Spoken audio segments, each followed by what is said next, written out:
ಮತ್ತೇನು ಮಾತನಾಡಬೇಕು ನಿನಗೆ? ನಾನಾಡಿದ ಮಾತು ಸುಳ್ಳಾದರೆ ಇಲ್ಲೇ ನಿಂತಿರುವನಲ್ಲ ಈ ಮಹಾತ್ಮನನ್ನು ಕೇಳು, ಆಗ ಗೊತ್ತಾಗುತ್ತದೆ ನಿನ್ನ ಹುಟ್ಟಿನ ಗೊತ್ತು. ಮಾತನಾಡು. ಒಳ್ಳೆ ಅಣ್ಣ ಒಳ್ಳೆ. ಬೆನ್ನಿಗೆ ಬಿದ್ದ ತಮ್ಮನಿಗಿಂತ ಬೀದಿಯಲ್ಲಿ ಬಿದ್ದ ಈ ಬಿಕಾರಿನ ಎತ್ತಾದ ನಿನಗೆ ಅಣ್ಣ ಇದೆಂತ ಮಾತಾಡ್ತಾ ಇದ್ದಾನೆ ಈ ಶ್ರೀಧರ? ಸಮರ್ಥ, ಶ್ರೀಧರ ಹೇಳೋ ಮಾತು ನಿಜವಿದೆ ಅಪ್ಪ, ನಿಜವಿದೆ. ಅವನು ಯಾವ ಬಾಯಿಂದ ಸತ್ಯವನ್ನು ಹೇಳಪ್ಪ, ಸತ್ಯವನ್ನು ಹೇಳಲಿ, ಸತ್ಯವನ್ನು ಹೇಳಲಿ.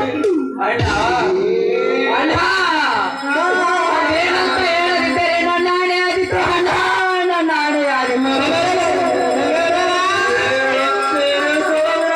ಹೇಳುತ್ತೇನೆ 25 ವರ್ಷಗಳಿಂದ ಮುಚ್ಚಿಟ್ಟ ಸಮಯ ಹೇಳುವ ಬಂದಿದೆ ಅಪ್ಪ, ಹೇಳುವ ವಿಷಯ ಬಂದಿದೆ ಅಪ್ಪ, ಹೇಳು ಬಂದಿದೆ.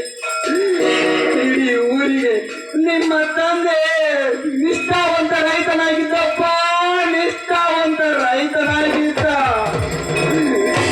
ಬಡವರಿಗೆ ಸಹಾಯ ಮಾಡುವಂತ ಧನಿಕನಪ್ಪ ನಿನ್ನ ತಂದೆ, ಧನಿಕನಪ್ಪ ಸಮರ್ಥ. ಅವಳಿ ಪುತ್ರರಾಗಿದ್ದ ನೀವು ಚಿಕ್ಕವರಿದ್ದಾಗ ನೀವು ಶಾಲೆಗೆ ಹೋಗಿದ್ದೀರಪ್ಪ, ಶಾಲೆಗೆ ಹೋಗಿದ್ದೀರಿ.